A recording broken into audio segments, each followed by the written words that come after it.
Hey kids, this is Aaron from the podcast That Wouldn't Die, and Kevin and I use Zencastr. You think you're better than us, that you're using something else? You're wrong.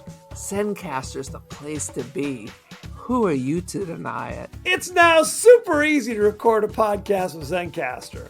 Log in using your browser and start recording a high-quality podcast right away. Record studio-quality sound and up to 4K video with your guests. Go to zencastr.com/pricing and use our code DIEHARD and you'll get 30% off your first month of any Zencastr paid plan. We want you to have the same experiences we do for all our podcasting and content needs. It's time for you to share your story. Only a fool will give up a chance for a 30% discount.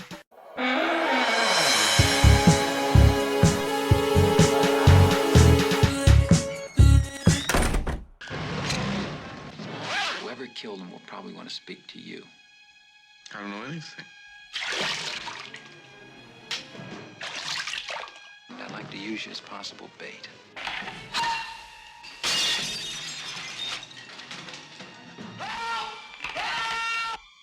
It's not safe. Is it safe? Is it safe? No, it's not safe.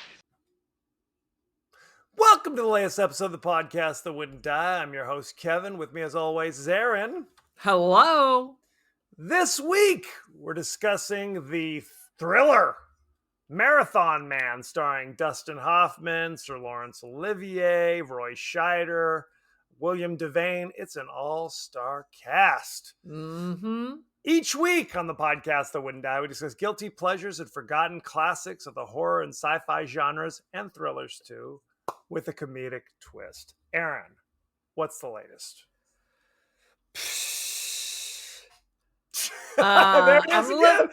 I'm just living my slug-worthy lifestyle. Have I joined a gym? I have not. Do I sleep till 7 and then sit in bed till 10:30, having my breakfast and watching TV? Yes, I do. Fair. You know, we didn't even mention this on the show. On Monday, I will be appearing on local news. Shit, that's right. KTLA. ATLA, modeling the latest summer fashions. So this will be months prior to this video actually being released, or this podcast being released. But there you go. Good This times, how makes about? up for the time you were living with me and refused to take time off of your waiter job to go be on, what was that dating show? Do you remember that dating show that was so hot in the early 2000s? I don't remember what the name of it was called. Where they followed you around on your date. They your videoed date. your whole. They set you up with somebody, and they videotaped the entire date. And it was. I always think it was called Studs, but it was not Studs. It was something else. Not called Studs. It was something else. But it wasn't. I didn't want to take time off from my waiting job. It was like finals week, and they have to film So it you midweek. say. Yeah, so I couldn't do it. I actually told them, I'm like, you know, that's actually the day of my finals, and they're like, oh.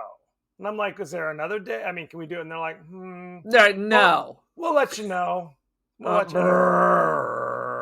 No can do. So That was sad, it. sad, That sad. was your my moment. chance. That was my chance. I hung my head. I said, Kevin, this was your shining star moment. That was my shining And star now moment. you had to wait 30 years for it to come back around. It's true. It's true. So check out the latest summer fashions on KTLA. Drop a plug, bro, for the podcast. This is what's funny. I don't think I'm going to be speaking at all. No. But am I supposed to grab her microphone out of her hand and be like, check out the podcast That Wouldn't Die while you're at it? We need pins or something. You can wear it on your lapel. So, and then I just like show them my lapel. Because it's Like like a robe? you can hold up a sign at the last minute as you do your fashion spinning. Who else is going to be on it with you? Because basically everybody else in the family bailed, right? Yeah, no one else is, that I know. It's It'll be you me and Stranger strangers. Danger. I just got a text. They're like, we have all the models we need. So in case I was still scouring the earth to find any more, I was like, nah, oh well. I'm the Well, only one they need, anyways, my opinion. That's all they need. I gotta. So This is KTLA, like the third hour or something like that. I gotta find if I have that on DirecTV so I can record it because I'll be traveling. It's around 11 a.m. This is important Dude. news. Important news. Breaking news. Unfortunately, of course, this will not be released in time for anyone to watch it. That's sad but true. But if we find some way to record it, maybe we'll post it on our socials. Who's to say? Dude, this is what you need to do is we need to start pushing that this week. This real week. So people will tune in. Tune in? Yeah, maybe. We shall see. 100%. That's going to be my story every day on all platforms. Okay. We'll start pushing. I mean, it's already Thursday. This is Monday we're talking about. Dude. It's on. I'm making a note to myself. It's on! On a pink Post-it. People ask, Kevin, are you bringing your own clothes? And I'm like, no, but I could. You wish you could. Absolutely. No question. Anywho, Aaron, stop what you're doing. Give us a 30-second synopsis. Push Kevin, KTLA. Push Kevin off a bridge onto the railroad tracks. Give us your 30-second synopsis of Marathon Man. Dude in grad school, background, father who got caught up in McCarthyism, committed suicide, brother who's some kind of underworld spy for the U.S. government, gets caught up with Nazis. Brother dies, comes back to his house, so everybody thinks he's passed on some secret information. Dude is on his own. Laurence Olivier is a Nazi dentist who drills into his teeth to get him to confess. He doesn't explain anything. He just keeps asking, is it safe? And Dustin Hoffman has no idea what he's talking about. And they just torture him. They just torture Dustin Hoffman. And in the end, he's totally alone. Everyone that he trusted betrays him. And the ending's great. What do you want? What do you want? And the ending was a bone of contention because this was first a book. This was a book written by William Goldman, the screenwriter of Butch Cassidy and all the President's Men and all these things.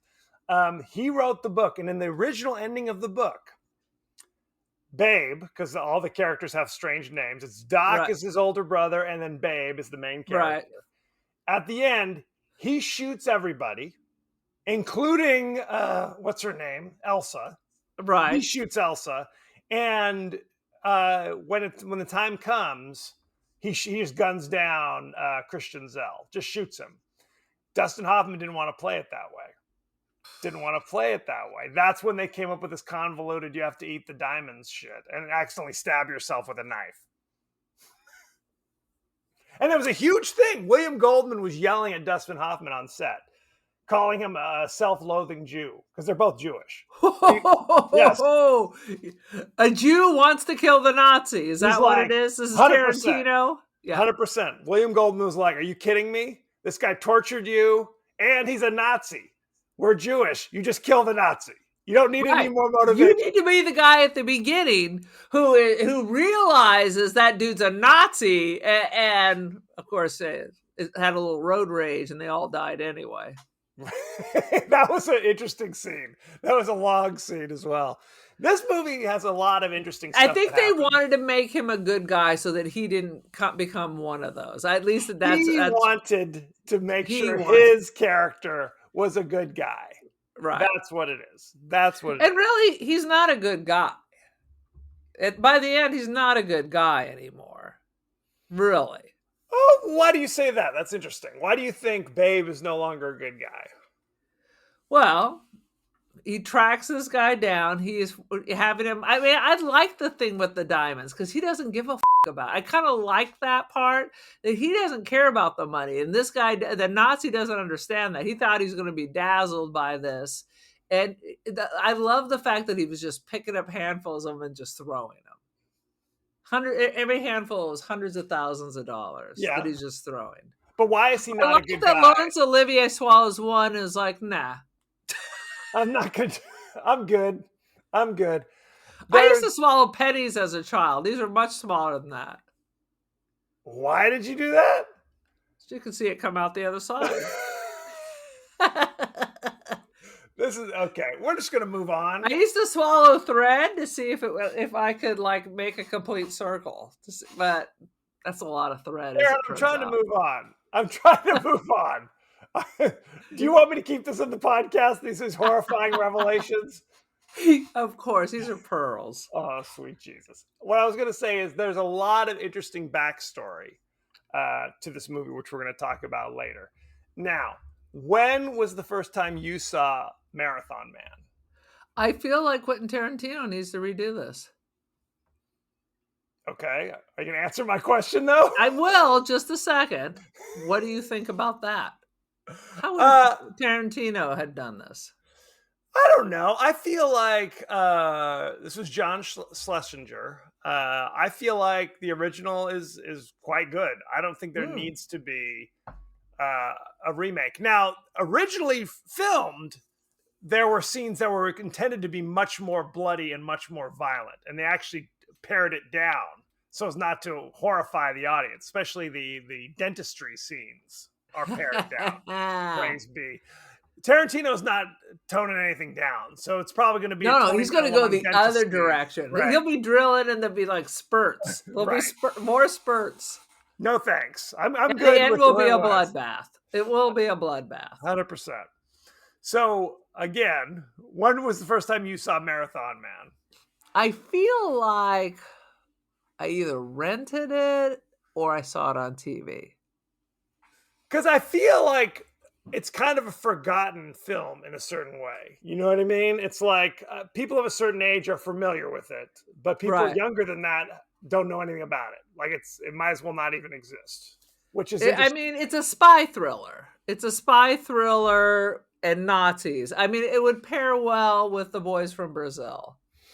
Well, it's ostensibly a spy thriller, but I also think it's that kind of 70s thing, like the parallax view, where it's like there are forces you don't understand who are coming to get you. That's a very 70s quality. We can no longer trust the government because of Watergate and all that stuff. Well, so that's the 60s, the 50s. I mean, every decade we've been told, don't trust the government, don't trust big business, don't trust AI. And we just power right on ahead. Maybe so, but the 70s, that was very apparent. Not trusting the government definitely turned that corner. It was like now, because after Watergate and all that. Absolutely. I mean, in the 50s, there was this feeling of optimism. Like things are going now for certain communities, obviously not so optimistic. The Manchurian Candidate. But it's that same kind of thing, right? Same kind of thing of we don't know what's happening. There are forces we don't understand who are messing with us, who are out to get us. And that's Marathon Man. And this is The Division. It is the gap between what the FBI can do and what the CIA is willing to do. Right. And we fill that gap. So it's all, it's helping Nazis get their diamonds. Well, what they said was, William Devane explained it. Essentially, Christian Zell, the Vice Angel, yes, the White Angel, who is basically Joseph Mengele, is basically who he is. Who's living in Argentina. Uruguay, or wherever we were hiding all the Nazis back in the day. Correct. And basically, they were using Zell because Zell was happy to kind of drop a dime on any other Nazis that were out there. Like he would drop dimes on other Nazis whenever we needed like a collar. Whenever we needed to we caught another one, he would help us. And in return, we kind of protect him. And we allow him access to his diamonds. They said originally it was gold, later diamonds, from still ill-gotten gains from the people that he tortured, essentially, as a Nazi. So there's this kind of uneasy alliance. Now, over the course of the movie, we realize that Babe's older brother, who he thought was a successful businessman in the oil industry. He's actually a James Bond type who is working as a courier for the Division for Zell. But it seems like people are trying to kill him. They're trying to kill Roy Scheider. It is unclear that if he's doing what he's supposed to be doing, why is everyone in where he works trying to kill him? It is never clarified. It seems like, and you can jump in and correct me if you think differently, because Zell suggests later that he thinks Doc was going to rob him. He was trying to steal his diamonds. And therefore, that's why he's sending people to kill Roy Scheider, essentially. But Roy Scheider took diamonds, dropped them off like he was supposed to, and was like, the dude was not expecting me at all. Right. Unclear. So how is that an indication that I'm going to steal the diamonds? Yeah, that seems very weird. Unclear to say the least. It seems like Roy Scheider's character was not that smart, that you still haven't figured out that your friends are your enemies. Right. And here's what makes it more interesting is it seems like his buddies in the division are kind of in on whacking. 100%. Right? Why is that? And to add a whole nother level to this, if you read between the lines, there's a scene in the hotel in Paris where Doc is talking to Janie on the phone saying, hey, it's been so long, get your ass over here. You know, I'm not worried about appearances, suggesting there's some kind of sexual relationship with Janie.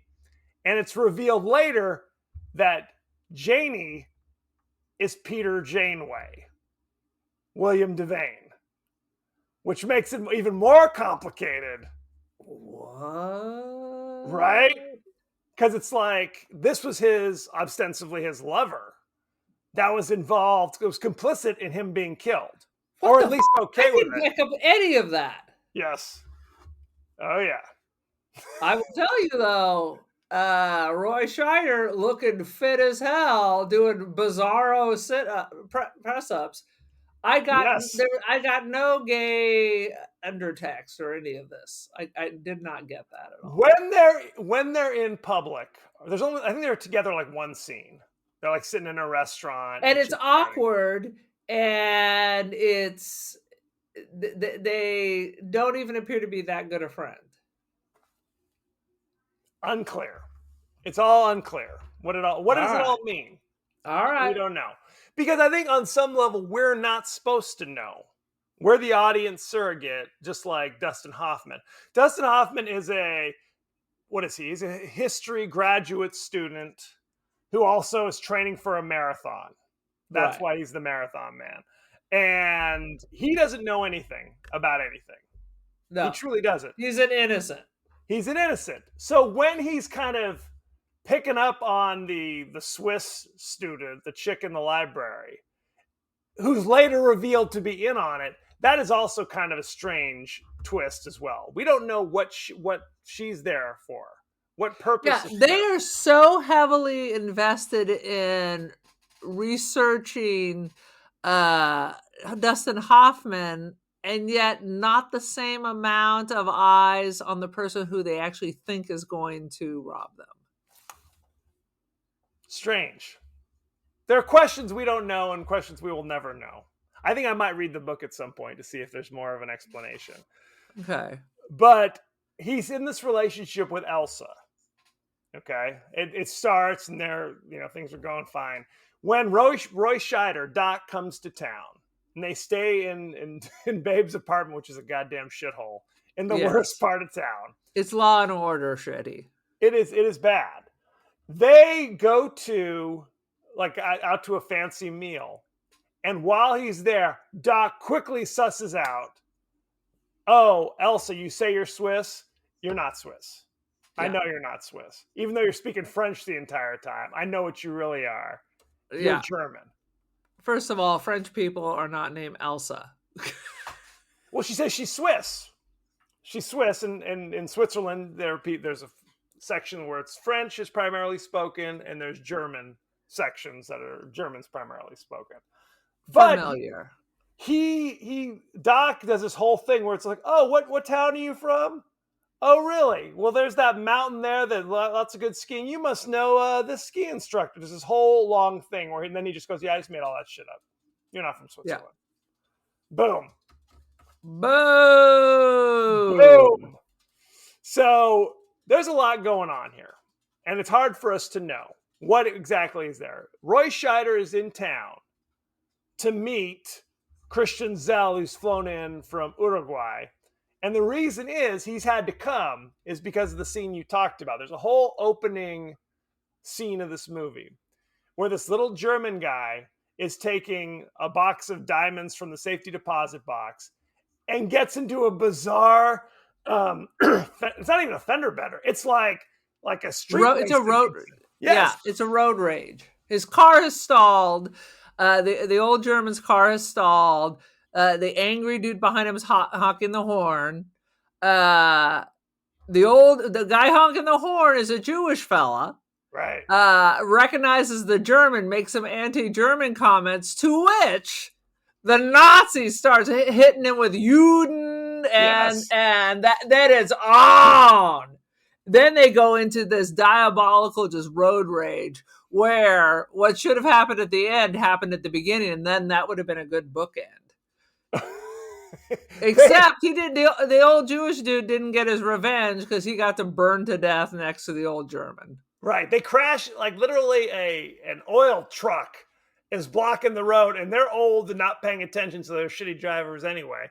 And they crash into the thing, and they both blow up and they die. Now this old men driving giant cars in the 70s. 100%.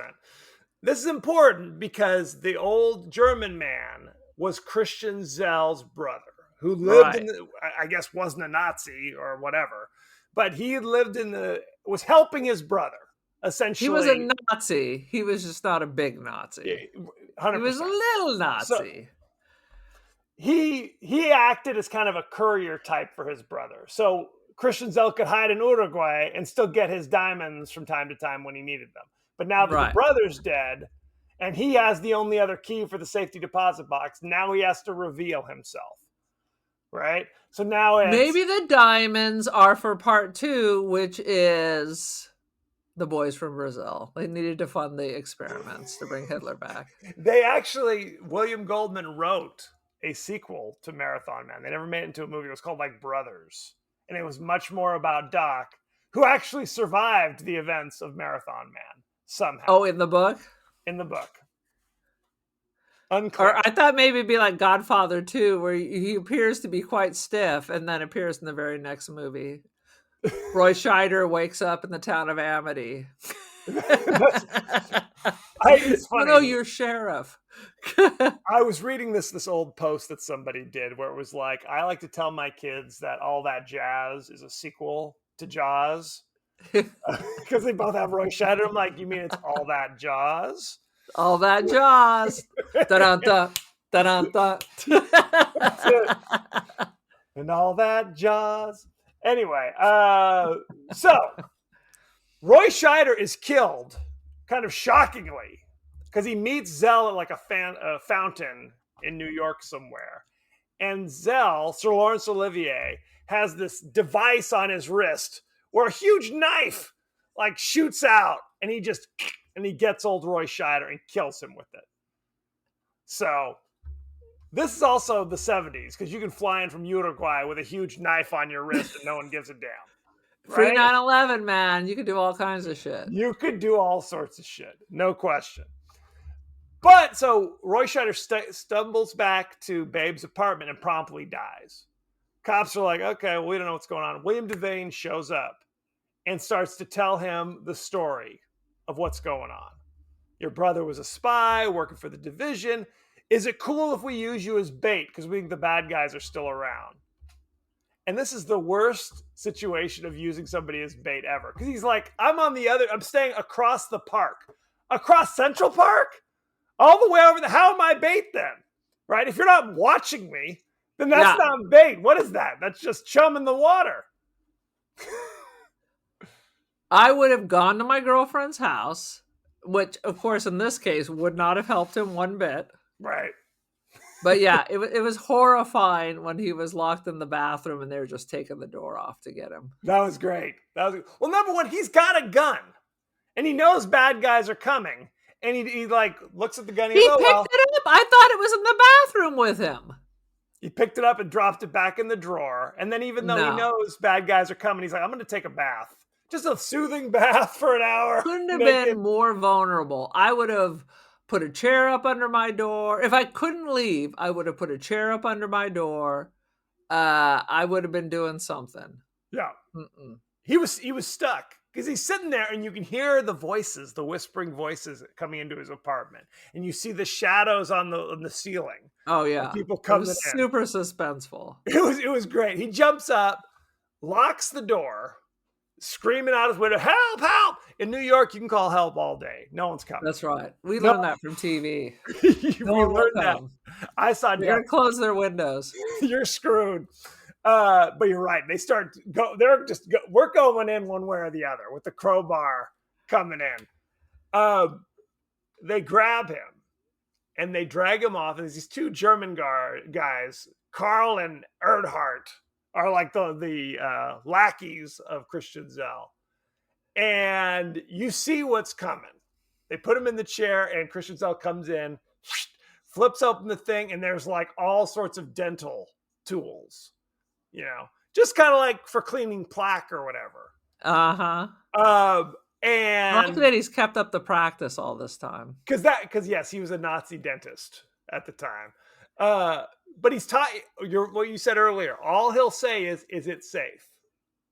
And it's dusting off and going like, you have to tell me what it is. I don't know what it is, and I can't answer it until you tell me. Just says, is it safe? Is it safe? And he goes in and he's looking at the guy's teeth. He's like, oh, you've allowed yourself. You should take better care of your teeth. I see a little cavity back here. Wing! And he says, is it safe? And he says, what? And he gets him. Ah! This is serious shit. This is serious shit. I've thought about this. Please. When William Devane comes in after his brother's been killed, Yes. I think if Dustin Hoffman's character had not been so combative, it made him look guilty. Okay. It made everyone think he knows something versus, I had no idea this is what my brother was doing. No, he literally came in, called my name, and died in front of me. If he'd been like more open and less suspicious, then maybe he might have escaped this. Maybe. Because they were doing good cop, bad cop between Laurence Olivier and William Devane. He still thought William Devane was trying to help him. William Devane, quote unquote, rescues him. Right. And they're driving away, and it's the same thing. What did he say? What did he say? He didn't say anything. He didn't say anything. And then drives him all the way back. And William Devane, and that's a grand reveal. That's when we know that William Devane is working with Zell. And Devane says, I don't think he knows anything. And at that point, Christian Zell's like, well, you have the luxury of wondering, and I think it's probably okay. I don't have that luxury. So well, you've killed the person who you think was going to stop you. Do you think he had like a whole team that nobody knew about? That's the question. Because at this point, the audience doesn't even know what "is it safe" means. Yeah, they never explain why they don't trust Roy Scheider. Right. They never explain that. It's not until later where Christian Zell does say, when he's saying, is it safe? It means, I think I'm going to go to the bank to get the diamonds, and then I'm going to be robbed. That's what it comes down to. Right. But what's interesting is when Sir Lawrence is doing the dental shit, you see one of the lackeys, he has to turn his back. Like he can't watch those. Jesus. And then later, when they get out, because they bring him back and they put him back in the chair. And now if you look, there's more tools sitting out there, including the drill.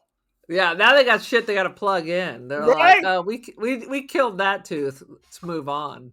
He and Sir Laurence Olivier is dynamite in this. He's just conversational. He's just like, oh yeah, I don't have an accent because language became very important to me because I couldn't read, written speech or blah, blah, something along those lines. And then he plugs in the drill and he goes, zzz, zzz, and he says, you don't have to worry about that one cavity. That nerve is already dying.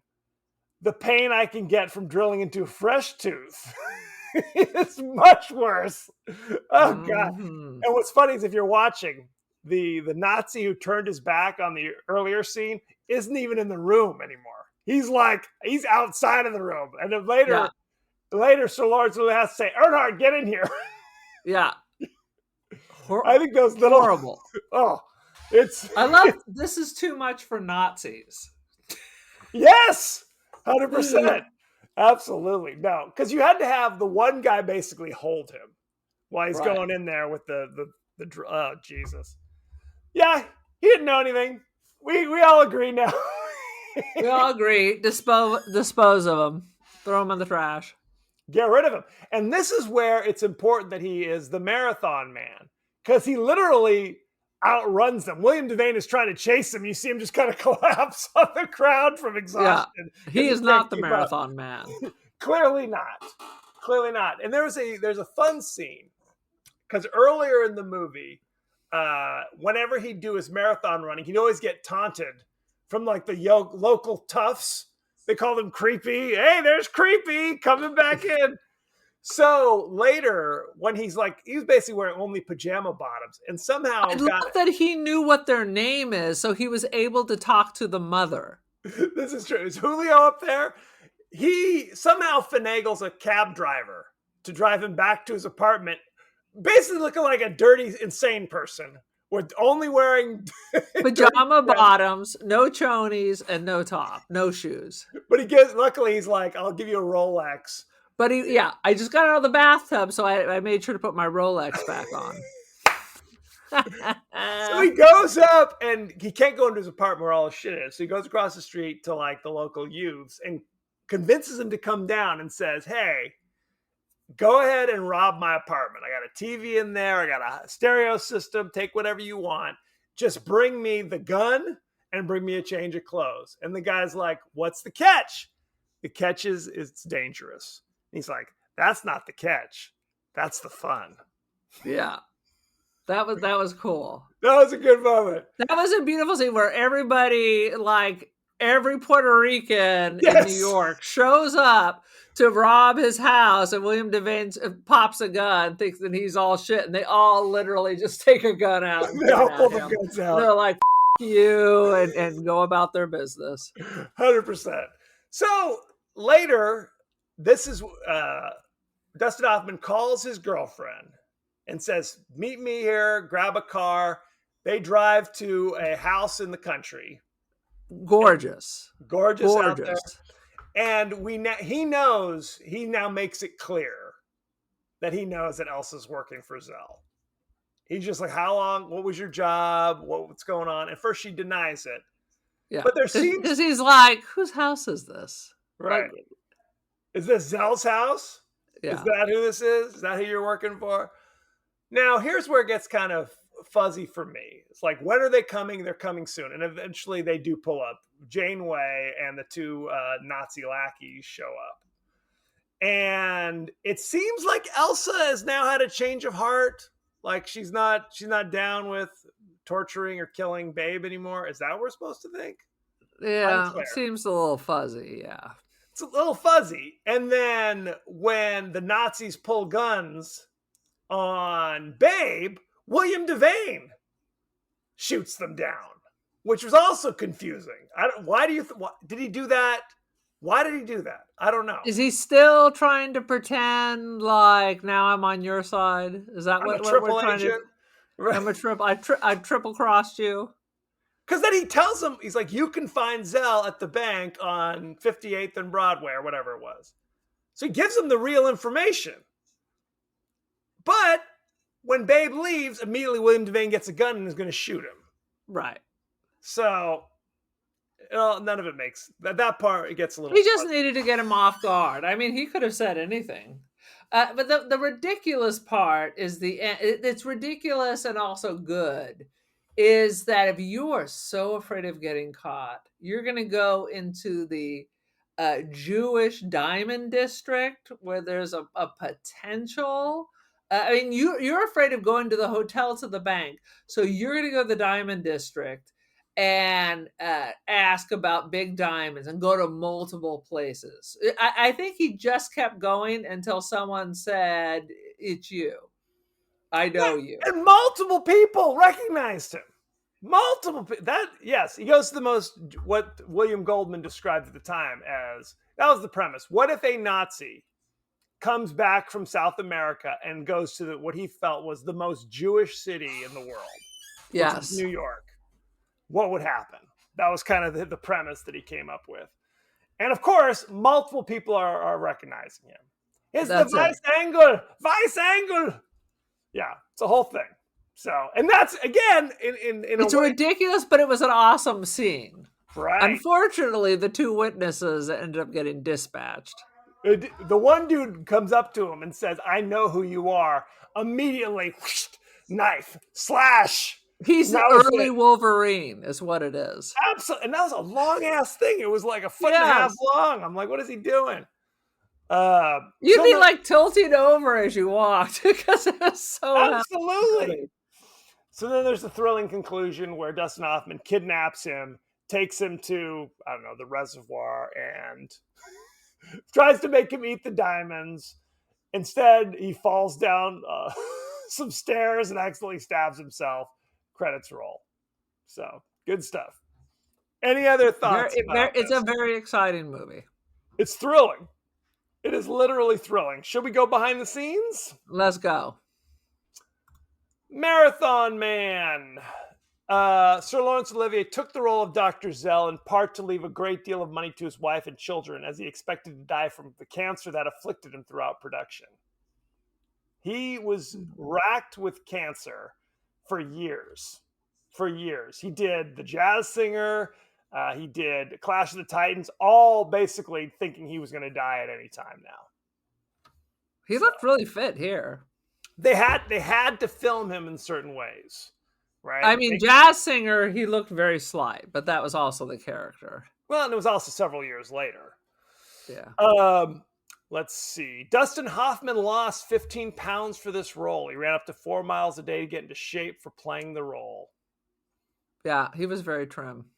Very trim. Not Roy Scheider trim, though. On the last day of shooting, Sir Laurence Olivier visited Dustin Hoffman at his house, bringing with him the complete works of William Shakespeare as a gift. He then proceeded to read scenes from several of the plays, much to Hoffman's delight. Oh, okay. There you go. Because I would want to learn more about his relationship with Vivian Leigh and how he hated Merle Oberon during Wuthering Heights. Those are the questions I would ask. I mean, sit down, Larry. I don't want to hear. I can recite that anytime I want. Give me the juice. You want all the tea, is what you're saying. I want all the tea. Give me the juice. Give me the tea. Well, and this is the thing, because there's the oft-told story that I've also told, that Dustin Hoffman, being such a method actor, showed up to act totally exhausted. Like, he would stay up to kind of give himself the actual feeling of what it'd be like to be in this character's position. And Sir Laurence Olivier apocryphally said, "Why don't you just try acting?" How about that? How about that? Now, most people read it as he was being serious and was kind of chastising him or kind of mocking him. Dustin Hoffman says, actually, the reason I came in disheveled is because I was out late partying. And Sir Laurence Olivier was saying it as kind of a joke. Oh, well, I like that better. He came in kind of disheveled and thought that it was some kind of method acting thing. At one point in rehearsal, Sir Laurence Olivier asked William Goldman if he could change a line slightly and called Goldman Bill while doing so. Goldman described it as the high point of his career. Let's see. Although not particularly a fan of William Goldman's original novel, Dustin Hoffman took the role so that he could work with John Schlesinger again, as they had not with Laurence Olivier. That wasn't the reason why you took the role. He said not interested. He's like, Larry. Poof. He also heard that Al Pacino was interested in the role and wanted to beat him to it. They wanted to find the shortest actors in America and have them fight Nazis. Producer Robert Evans was in Oh charge of this God. You know, production. mom knew Yep, Bob Evans. We absolutely. can't tell those stories. Bob. We call him Bob as well. Yeah. In a rare twist, all of his first choices for the film's leads, Dustin Hoffman, Sir Laurence Olivier, Roy Scheider, and William Devane, were all cast for the roles in which they were envisioned. All right. Nice. The torture scene was shortened after preview audiences were taken sick. That's interesting. The What does line, that mean? They're vomiting in the aisles? they were throwing up all over the place. The movie's line, "Is it safe?" was voted as the number 7 movie quote by the American Film Institute out of 100. So He's so calm. Is it safe? Is it safe? Is it safe? Oh, he's great. He is so good. I think that's about it. Let's talk about the cast and crew, shall we? Let's go. Let's see. John Schlesinger was the director. You know him from such things as Midnight Cowboy in 1969, Never saw it. Marathon Man in 1976, Yeah. Yanks in 1979. You know it, don't you? I don't think I saw that. Let's see. We talked about how the book and the screenplay were written by William Goldman. You know him from such things as Butch Cassidy and the Sundance Kid, All the President's Men, Princess Bride, Saw it. Marathon Man, Yep. and of course, The Stepford Wives. Dude, Did all sorts of we good need to stuff. find out some hidden gems that he haven't seen. We've seen all his shit. Absolutely. Dustin Hoffman played Thomas Babe Levy. You know him from such things as Tootsie in 1982, Rain Man 1988, A Midnight Cowboy in 1969, and Kramer versus Kramer in 1979. Never saw Kramer versus Kramer. Looked very sad. It's sad, and it's basically just the story of Dustin Hoffman. Meryl Streep kind of bails at the beginning of the movie and doesn't come back Right. until it's the courtroom stuff. Laurence Olivier played Dr. Christian Zell. You know him from Rebecca in 1940. He played Maxime de Winter. Yep. He was in Sleuth in 1972. The Boys from Brazil in 1978. Classic. This would be a beautiful double feature with the Boys from Brazil. Playing Ezra Lieberman. And, of course, Dr. Christian Zell in The Marathon Man. Good stuff. We've got Roy Scheider, played Henry Doc Levy. You know him from Jaws in 1975, The French Connection in 1971. Love The French Connection. All That Jazz in 1979. Love All That Jazz. Jaws 2 in 1978. Get out of here. How about that? One of these is not like the other. William Devane played Janeway. You know him. He was the king of the 70s. Absolutely. And he was in 266 episodes of Knots Landing, playing Gregory I never Sumner. watched that. Is that a spin-off of Dallas or another one of those? I believe Knots that's Landing correct. It's a spin-off of one of those shows from that time. I think it's Dallas, but let me look here. Maybe not. What I'm going to take time. No. No, it was just a contemporary of Dallas. So there you go. And outlasted all of them. That's a lie. It outlasted Dynasty and Dallas. How about that? He was also in Payback in 1999 with Mel Gibson, Marathon Man 1976, Space Cowboys in 2000. That's like an old person. Now, did you see this when you were 1 when it first came out? Saw it, yes, multiple times. I saw it in utero. Absolutely. He's still acting today too. He's still doing his thing. Let's talk about Martha Keller playing Elsa Opal. The You did look a little interest. familiar. Do I know her? I don't know. We're going to find out. You know her from Marathon Man in 1976. She was in something called Fedora in 1978.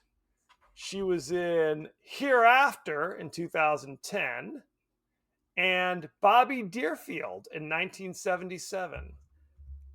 I Ring feel any like bells? Bobby Deerfield was a big thing back in the day. It's entirely possible, but I don't know anything about it. Let's look at the rating, shall we? On Rotten Tomatoes, Marathon Man currently has 82% certified fresh. Do you know what the audiences gave it? What did you say the number was? 32? 82. 82. Audience gave it a 90. 81. Boom. And she was in Black Sunday. Do you remember Black Sunday? I do, with Robert Shaw. There you go. Where they're blowing up the Super Bowl, right? They're blowing up the Super Bowl. Let's look at the top critics. I've got Pauline Kael from The New Yorker saying, a project that seemed a leaden cinch to be the kind of visceral thriller that makes the audience almost sick with excitement has fouled up right from the word go, and nothing in it works quite the way it was meant to. She called it a Jewish revenge fantasy and did not like that, evidently. Roger, What's the matter? The Jews should not have a revenge? Give me a break. Roger Ebert. I think the original ending that you were talking about is correct because it literally, now that I've said it out loud, it matches the beginning of the film. Yeah. It's like, why fool around? Why fool around? Just get it. Hunt him down. He's snapped. Yeah. And then at the end, he just dumps the diamonds in the river or something. Absolutely. Roger Ebert of the Chicago Sun-Times says, if holes in plots bother you, Marathon Man will be maddening. But as well-crafted escapist entertainment as a diabolical thriller, the movie works with relentless skill. 3 out of 4. Yeah, I mean, we talked about the flaws, meaning that why does everybody want to kill Roy Scheider, including his lover, according to you? Yes, unclear. Maybe the book will tell us more. Let's talk to our resident in-house critic, AI Rex Reed. Let's go. He says, Marathon Man is 2 hours of sweaty paranoia and dental torture that proves even Laurence Olivier can choose scenery harder than Dustin Hoffman dodging drills in a tracksuit. Boom. Oh, goodness. Thank you very much, AI Rex Reed. Aaron, what is your rating for The Marathon Man? 4 out of 5, brother. It's solid. It's a thriller. It's thrilling. And you're like, oh, mouth torture. It is very confusing if you've never seen it, with all the flips and flops and who's the good guy, who's the bad guy, what's going on. And I was like, he might as well die. He might as well kill everyone, because what life does he have after this? Absolutely. I mean, go ahead. What is it? The Division is going to be on his ass the rest of his life. He clearly now has no money. Where's he going to go? No TV or stereo anymore. No TV or stereo. They took his record player. What else is there to live for? I'm right there with you. 8 out of 8. 4 out of 5 is what I will give it as well. I think it's dynamite. It's much more like you just have to let it wash over you. If you start thinking about the minutia of the plot, you will definitely go like, what? But Dustin Hoffman, Sir Laurence Olivier, dynamite. And if you have managed to figure out how to do those tippy toe push-ups that Roy Scheider does, please send us a picture and we'll post it. Not easy. Not easy at all. Like he's on his tiptoes. Well, he's got his feet up on like the edge of his bed, so he's kind of inverted. Like his head is kind of down, so it exercises different muscles. It's a different muscle. Yes, it looks horrific. Roy Scheider is one of those dudes who looks like he's probably 5'5", 120 pounds, but it's all just sinew and muscle. It's just sinew. Exactly. It's Slim Jims in a fitted suit. 100%. And I like Roy Scheider too. Nothing against him, but it's always shocking. love when Roy these guys- Scheider. Absolutely. So I think you. Roy Scheider is taller than you say. He is. I'm sure he's not 120 pounds either. I was guesstimating. Anyway, so thank you very much. Well, he's 5'9", so I guess he's not quite the giant. Is he 5'9"? He does Yeah, not look so 5'9" to me because he's so skinny, probably. So thank you very much. You can find us across social media. We're on Instagram, TikTok, Blue Sky, Threads. You can also watch us on YouTube if you're so inclined. You can email us, the podcast that wouldn't die, at Gmail. We are on Apple Podcasts, Spotify, anywhere the finer podcasts are available. So don't forget to like, share, rate, and review. Won't you? Won't you please? Aaron, what is your social media situation? I am the dungeon master of our TikTok account. I am on the gram. I am the Cult of Aaron. Join the cult. I also have art on Artsy and First Dibs, Aaron Doherty, Instant Dreams Gallery. Check it out. And anything on my Instagram account, of course, is for sale. Very nice. As you know, we like to include our friends and family's thoughts and feelings across the interwebs. Aaron, what's the word on the street? What are people saying? Becky Grady contacted me and wanted to know what the hell is going on with movies these days. Why do they suck? Why is there nothing to see these days? And my answer is, I don't know. Because apparently they feel that people only want Marvel movies. The Penguin Part 12, the Dark Fight. I don't know. It's all terrible. I feel like I haven't gone to the movie in 1,000 years. Fair enough. Well, thank you for that. Next week, we're discussing the horror classic Pumpkinhead, starring Lance Henriksen and some other randos. How would you...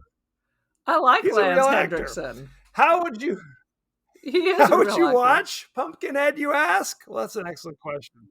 Please, You can let watch me it know. for free on Roku and on Hoopla, which is the library app, which you know means it's good. Otherwise...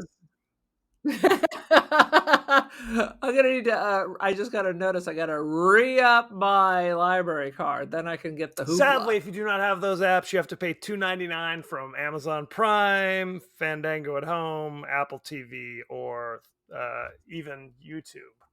So, such is life. Send in your favorite scenes, favorite quotes, comments, and questions about Pumpkinhead, and we may talk about it on the show. So, please. Let me ask you this question. All these streaming services now Correct. we have to pay for. And even though we pay for, we also now have to watch ads that we cannot Correct. skip. We're getting to that point. Why is this now better than just having cable? Oh, no question. And the gooch is that now you have to pay for all the different streaming sites, which means it's probably approaching the same price as just having cable. Right, if you're a cord cutter. Yeah. 100%. Especially because you're paying for internet access on top of it. So... Internet, like our high quality internet access here that causes our systems to crash at least 3 times Correct. for every podcast. That's the one. Anywho, so thank you very much and be well.